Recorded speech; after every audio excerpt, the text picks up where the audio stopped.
દરેક વિદ્યાર્થી મિત્રોનું યુનિક એકેડમીમાં ફરીવાર હાર્દિક સ્વાગત છે. આજે આપણો સબ્જેક્ટ કયો છે? ગુજરાતી વ્યાકરણ. અને ટોપિક આપણો કયો છે? વર્ણવ્યવસ્થા. બરાબર, કયો ટોપિક છે આપણું? વર્ણવ્યવસ્થા છે. હવે ગુજરાતી વ્યાકરણનો સિલેબસમાં આવનારી દરેક કોમ્પિટિટિવ એક્ઝામમાં ગુજરાતી વ્યાકરણનો 15 માર્ક્સનો એવરેજ તો હોય જ છે. બરાબર, અને એ જ ગુજરાતી વ્યાકરણના ટોપિકમાં દરેક ટોપિક, સમાસ, અલંકાર, છંદ, દરેક ગુજરાતી વ્યાકરણના એક બે માર્ક્સના ક્વેશ્ચન તો હોય જ છે. અને એમાંનો 1-2 માર્ક્સનો ક્વેશ્ચન હોય છે વર્ણ વ્યવસ્થાના રિલેટેડ. તમે લાસ્ટ યરના પેપરો જોશો એટલે તમને ખ્યાલ આવી જશે. અને જે ઓલ સ્ટુડન્ટ્સ છે, જેમણે 1-2 એક્ઝામો આપી છે, એમને તો નોલેજ હશે જ કે વર્ણ વ્યવસ્થાના રિલેટેડ કેવા ક્વેશ્ચનો પૂછાય છે. અને ન્યૂ સ્ટુડન્ટને હજી નથી ખબર તો એમને પણ હવે એક્સપિરિયન્સ થઈ જશે. બરાબર, તો હવે વર્ણ વ્યવસ્થાના રિલેટેડ કેવા ક્વેશ્ચનો પૂછાયા છે અને કેવી રીતે આપણે પ્રિપરેશન કરવાની છે. બરાબર, તો હવે આપણે સ્ટાર્ટ કરશું. સૌથી પહેલાં તો આપણે જોઈએ વ્યંજનોમાં. બરાબર, હવે વ્યંજનમાં ક એની ઉચ્ચાર સ્થાન પૂછાય છે અને એનો પ્રકાર પૂછાય છે. બરાબર, ધ્યાન રાખજો, એનો ઉચ્ચાર સ્થાન રિલેટેડ પૂછાશે અને પ્રકારના રિલેટેડ પૂછાયા છે ક્વેશ્ચન. આપણે સ્ટાર્ટ કરીએ એટલે તમને ધીરે ધીરે સમજ પડશે. ક, ખ, ગ અને ઘ આ શું છે? વ્યંજન છે. બરાબર, હવે આપણે જ્યારે બોલીએ, એનો ઉચ્ચાર કરીએ ત્યારે કંઠમાંથી બોલાય છે. તમને એવું પૂછાય છે એક્ઝામમાં કે ક, ખ, ગ, ઘ એ ક્યાં એનું ઉચ્ચાર સ્થાન ક્યાં? તો કંઠમાંથી બોલાય છે. બરાબર, યાદ રાખજો, આ ક્વેશ્ચનો પૂછાયા છે આવા ટાઈપના.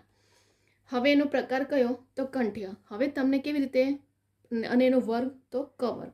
તમને કેવી રીતે ક્વેશ્ચન પૂછે છે કે ક, ખ, ગ, ઘ આ એનો પ્રકાર જણાવો. તો કેવો પ્રકાર છે વ્યંજનનો? કંઠ્ય છે. બીજો એક ક્વેશ્ચન પૂછાય કે કંઠમાંથી બોલાતા નીચેમાંથી કયા છે? તો તમને ખબર હોવું જોઈએ ક, ખ, ગ અને ઘ. એનું ઉચ્ચાર સ્થાન ખબર હોવું જોઈએ. બરાબર, કેમ કે મોસ્ટલી સ્ટુડન્ટ કન્ફ્યુઝ થતા હોય છે અને રોંગ થતો જ હોય છે ક્વેશ્ચન. આપણને પ્રોપરલી નહીં ખબર, ત્યાં મિસ્ટેક તો થઈ જતી હોય છે. તો હવે આપણે થોડું ધ્યાન રાખીએ કે વ્યંજનમાં ક, ખ, ગ, ઘ એનું ઉચ્ચાર સ્થાન કંઠમાંથી બોલાય છે અને એનો પ્રકાર કંઠ્ય છે અને એનો વર્ગ ક વર્ગ છે. બરાબર, આમાંથી 2-2 ક્વેશ્ચન 2-2 માર્ક્સના પૂછાય છે. એટલા માટે મેં સ્પેશિયલ આનો વિડીયો બનાવ્યો છે, જેથી કરીને આપણા આવનારી દરેક કોમ્પિટિટિવ એક્ઝામમાં દરેક સિલેબસ આપણા કવર થતા છે ગુજરાતી વ્યાકરણના પણ. હવે વ્યંજન કયું? ચ, છ, જ ને જ. હવે એ ક્યાંથી, એનું ઉચ્ચાર સ્થાન ક્યાં છે? બોલતા જીભ અને તાલુને આપણે બોલીએ ચ, છ, જ આપણે બોલીએ, તમે જાતે પણ બોલી જુઓ ત્યારે શું થાય છે? જીભ અને તાલુને સ્પર્શ કરે છે. તો એનો પ્રકાર કયો? તો તાલવ્ય છે. ચ, છ, જ એ લાસ્ટ યરના ક્વેશ્ચનમાં પૂછાયું છે આ ક્વેશ્ચન કે એનો પ્રકાર જણાવો. તો તાલવ્ય છે અને એનો વર્ગ તો ચ વર્ગ. વર્ગ નથી પૂછાતો, પણ આપણને નોલેજ ખાતર કોમ્પિટિશન ટફ કરવા માટે ગમે તે પૂછે તો આપણને નોલેજ હોવું જોઈએ. એનો પ્રકાર તો પૂછાય જ છે અને ઉચ્ચાર સ્થાન પણ પૂછાય જ છે. હવે જોઈશું ટ, ઠ, ડ, ઢ, ણ. હવે જ્યારે આપણે આ બોલીએ છીએ ટ, ઠ, ડ, ઢ, ણ, તો એ શું થાય છે? બોલતા જીભ અને મૂર્ધા એટલે મોઢાને સ્પર્શ કરે છે. તો એનો પ્રકાર કયો? મૂર્ધન્ય. કેવો પ્રકાર છે એનો? મૂર્ધન્ય. અને એનો વર્ગ કયો? તો ટ વર્ગ છે. ફરીવાર ક વર્ગ પહેલો યાદ રાખી લો. ચ, છ, જ તો તાલવ્ય. ટ, ઠ, ડ, ઢ, ણ તો બોલતા જીભ અને મૂર્ધાને સ્પર્શ કરે છે અને એનો પ્રકાર છે મૂર્ધન્ય, ટ વર્ગનો છે. હવે આવે છે ત, થ, દ, ધ, ન. જ્યારે આપણે બોલીએ ત્યારે ત, થ, દ, ન તમે જાતે પણ મોઢાથી બોલીને જુઓ. જીભ અને દાંતને શું કરે છે? આ બધા શબ્દો, આ બધા વર્ણ સ્પર્શે છે, જીભ અને દાંતને બંનેને. તો એ કેવું છે પ્રકાર? દંત્ય છે. દાંતને સ્પર્શે એટલે દંત્ય પ્રકાર છે. કોનો? ત, થ, દ, ન. હવે કેવો વર્ગ છે? તો ત વર્ગ છે. બરાબર, ત્યાર પછી પ, ફ, બ, ભ અને મ. એનું ઉચ્ચાર સ્થાન હોઠ એકબીજાને સ્પર્શે છે, એટલા માટે એ ઓષ્ઠ્ય પ્રકાર છે એનો. અને એનો વર્ગ કયો છે? પ વર્ગ છે. તમને ક્વેશ્ચન કેવી રીતે બને છે અહીં કે પ, ફ, બ, તમને એવું પણ પૂછી શકે છે કે હોઠ, બોલતા હોઠ એકબીજાને સ્પર્શે તેનો પ્રકાર જણાવો. તો ઓષ્ઠ્ય. હવે એવું પણ પૂછી શકે છે કે પ, ફ, બ, ભ, મ એનો પ્રકાર શું છે? તો ઓષ્ઠ્ય છે. આ પૂછાય છે લાસ્ટ યરના. તમે પોતે પણ ક્વેશ્ચન પેપર જોશો એટલે તમને ખ્યાલ આવશે કે કેવા ટાઈપના ક્વેશ્ચનો વર્ણ વ્યવસ્થાના રિલેટેડ પૂછાય છે. ત્યાર પછી ય અને સ એ શું છે? એનું ઉચ્ચાર સ્થાન તાલુ છે અને એ તાલવ્ય. આપણે બોલીએ ય, સ એવું, તો એનો શું બને છે? તાલ બને છે, એટલા માટે એ તાલવ્ય છે. ત્યાર પછી ર, સ અને અડ એ શું છે? મૂર્ધા. મૂર્ધન્ય, મોઢાથી આપણે જે બોલતા હોય તો એ મૂર્ધન્ય બની જાય છે. બરાબર. લ અને સ દાંતનું મૂળ છે. લ અને સ તો દાંતનો યુઝ થતો હોય તો એ દંત્ય છે. ત્યાર પછી વ, તો દાંત અને હોઠ બંને શું કરે છે? સ્પર્શે છે, એટલા માટે દંતોષ્ટ્ય બોલવામાં આવે છે એને. બરાબર, દાંત અને હોઠ બંને મિક્સ થાય છે બોલતા માટે, એટલા માટે એને દંતોષ્ટ્ય કહેવામાં આવે છે. હવે હ, તો કંઠ. કંઠમાંથી હ આપણે બોલીએ ત્યારે કંઠ ઉચ્ચારણ, એનું ઉચ્ચારણ ક્યાંથી થાય છે? કંઠમાં, એટલા માટે એને કંઠ્ય કહેવામાં આવે છે. બરાબર, તો આપણા ક્વેશ્ચન કેવી રીતે બને છે? હવે ફરી એક વખત આપણે રિવિઝન કરીએ. જેમ કે ક, ખ, ગ, ઘ, તો એ ક્યાંથી બોલાય છે? કંઠમાંથી. આપણે બોલીએ એનું ઉચ્ચારણ કરીએ તો આ ક, ખ, ગ ક્યાંથી નીકળે છે? આપણા કંઠમાંથી, એટલા માટે એનો પ્રકાર કંઠ્ય છે. અને વર્ગ કયો? તો ક વર્ગ. ચ, છ, જ, ઝ આપણે તમે જાતે બોલી જુઓ. જો બોલશો ત્યારે જીભ અને તાલુ બંનેને શું કરે છે? સ્પર્શ કરે છે, એટલા માટે એને તાલવ્ય કહેવામાં આવે છે. લાસ્ટ યરના પેપરમાં પૂછાય છે ક્વેશ્ચન કે ચ, છ, જ એનો પ્રકાર જણાવો, તો તમને ખબર હોવું જોઈએ કે તાલવ્ય છે અને ચ વર્ગ છે. ત્યાર પછી ટ, ઠ, ડ, ઢ, ણ, તો શું? જીભ અને મૂર્ધન્યને સ્પર્શે છે. આ 5 વર્ણ કોને સ્પર્શે છે? જીભ અને મૂર્ધન્ય, એટલા માટે એને મૂર્ધન્ય પ્રકાર કહેવામાં આવે છે. કયો? ટ, ઠ, ડ, ઢ. આમાંથી 2 માર્ક્સના જો કેવી રીતે તમારા ક્વેશ્ચન નીકળે છે અને માર્ક્સના પૂછાયા છે. ત્યાર પછી પ, ફ, બ, ભ અને મ. તમે બોલો, તમે જાતે પણ બોલી જશો તો બંને હોઠ એકબીજાને સ્પર્શે છે, એટલા માટે એને ઓષ્ટ્ય પ્રકાર કહેવામાં આવે છે. અને એનો વર્ગ કયો? તો પ વર્ગ છે. ય ને સ, યસ, તો એ તાલ બને છે, એટલા માટે એને તાલુ, એનું ઉચ્ચાર સ્થાન તાલુમાંથી કહેવામાં આવે છે અને એનો પ્રકાર તાલવ્ય છે. બરાબર. ત્યાર પછી ર, સ, અળ, એનો ઉચ્ચાર સ્થાન મૂર્ધા અને પ્રકાર મૂર્ધન્ય. હવે તમને પૂછી શકે છે કે ર, સ, અળ એનો ઉચ્ચાર સ્થાન મૂર્ધા છે, તો એનો પ્રકાર શું કહેવામાં આવે છે? તો મૂર્ધન્ય કહેવામાં આવે છે.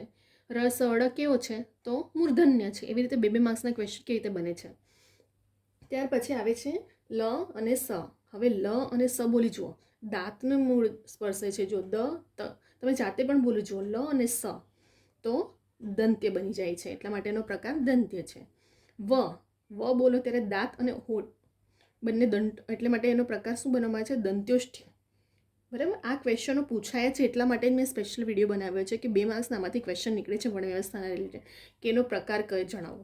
તો બધા આટલા નાના આપણે જો કોમ્પિટિશન એટલું બધું ટફ હોય ને, તો આપણે 1 માર્ક્સ માટે પણ સિલેબસ કવર કરવું પડે. જો ગુજરાતીમાં એવું નથી કે ફક્ત રિઝનિંગ મેથ કરી લીધું તો ઇનફ છે. આપણે તો ગુજરાતી, ઇંગ્લિશ, ગ્રામર બધું જ કવર કરવું પડે, તો પછી આપણે મેરિટમાં આવી શકીએ.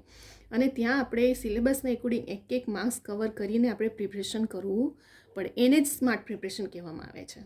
બરાબર, કે તમે કેવા ટાઈપના ક્વેશ્ચનો પૂછાય છે અને તમે કેવી રીતે તમારે પ્રિપરેશન કરવાની હોય છે, કેવા ટાઈપના ક્વેશ્ચનો પૂછાય છે ગુજરાતી વ્યાકરણના. બરાબર, એટલા માટે જ મેં સ્પેશિયલ વિડીયો બનાવ્યો કે જેથી કરીને ફક્ત કોમ્પિટિટિવ એક્ઝામના નહીં, ગમે તેટલા સ્ટુડન્ટ્સ હોય અને ગમે તે ક્લાસના પણ હોય, એમને પણ ઇમ્પોર્ટન્ટ છે. 8, 9, 10, 12 બધાને આ બેઝિક આપણું વર્ણ વ્યવસ્થા ગુજરાતી વ્યાકરણ બેઝિક કહેવામાં આવે છે.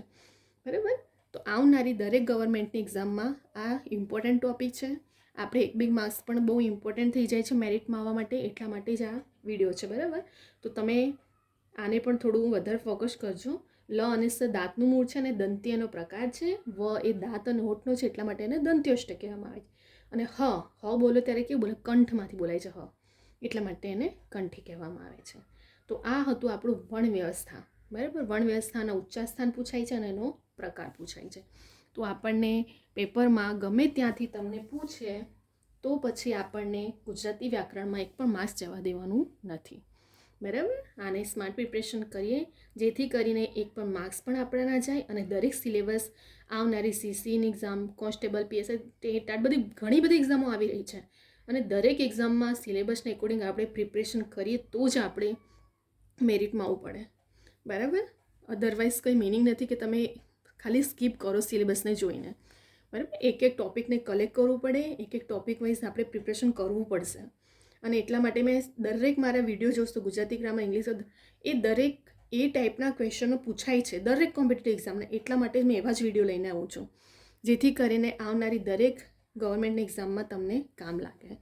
બરાબર, તો અહીં આપણા ગુજરાતી વ્યાકરણનો વર્ણ વ્યવસ્થાનો ટોપિક થઈ ગયો છે. અને જેવી રીતે તમે આનો સ્ક્રીનશોટ પણ લઈ શકો છો. અધરવાઇઝ તમે વિડીયોને સેવ કરીને રાખો, કોઈ એક નોટબુક બનાવો જેમાં આખું ટોપિકને લખીને રાખો. લખશો તો વધારે યાદ રહી જાય છે અને રિવિઝનના ટાઈમે તમને કામ લાગશે. બરાબર, કેમ કે આ વસ્તુ ટોપિક જ એવો છે, આપણે યાદ તો રાખવું જ પડશે. બરાબર, કેમ કે પૂછાય છે એટલે ઇમ્પોર્ટન્ટ છે જ, તો જ આ વિડીયો મેં બનાવ્યો છે. અને તમે લાસ્ટ યરના પેપરો જોશો તો તમને પોતે બી ક્વેશ્ચન મળશે જ આમાં, એના પ્રકાર વિશે. તો અહીં હવે આપણે સ્ક્રીનશોટ લઈ લેજો.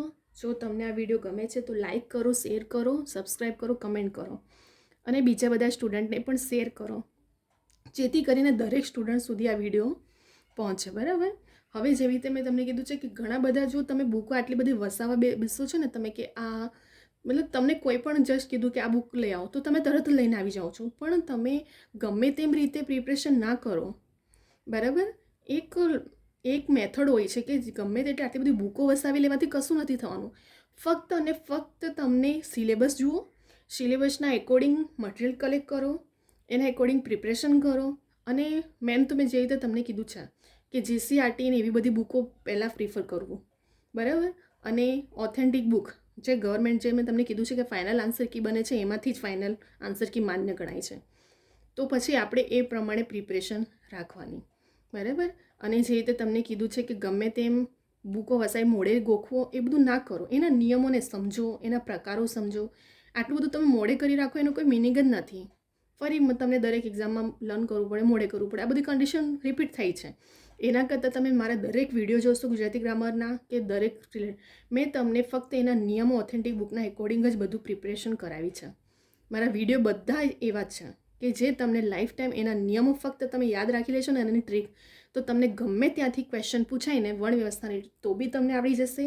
પછી આપણે લાસ્ટ જોઈએ અલંકાર, છંદ, સમાસ, બધું દરેકના મેં શોર્ટ નિયમ અને કેવી રીતે ઇનશોર્ટમાં સમજવામાં આવે છે બધું મેં સમજાવ્યું છે દરેક મારા વિડીયોમાં. તો આપણે એવી રીતે પ્રિપરેશન કરવું કે જે આપણને લાઈફ ટાઈમ, અને ફક્ત પ્રિલિમમાં નહીં મેઇનમાં પણ તમને કામ લાગશે મારા દરેક વિડીયો.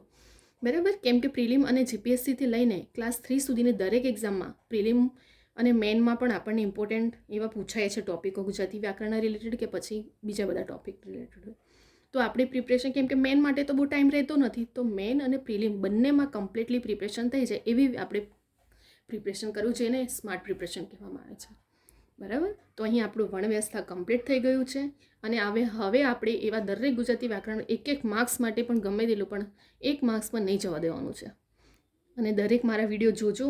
દરેક વિડીયો યુઝફુલ છે, અને દરેક સ્ટુડન્ટ્સને યુઝફુલ છે. અને આવનારી બધી બહુ એક્ઝામો છે હમણાં ગવર્મેન્ટની, તો તમને દરેક સિલેબસના એકોર્ડિંગ બધું કવર થઈ જાય એટલા માટે મેં એવા જ વિડીયો લઈને આવું છું કે દરેક માટે યુઝફુલ થઈ જશે તમને. બરાબર. પછી પ્રિલિમ હોય, મેન હોય કે ગમે તે કોમ્પિટિટિવ એક્ઝામ હોય. તો હવે આપણે નેક્સ્ટ વિડીયો લઈને આવશું. બીજો બધો પણ આપણા વિડીયોમાં સિલેબસના એકોર્ડિંગ ટોપિક જ હશે. હવે અહીંયા આપણે વિડીયોને સ્ટોપ કરીએ છીએ અને નેક્સ્ટ વિડીયોમાં હવે આપણે બીજા બધા પણ ટોપિકો જોઈશું.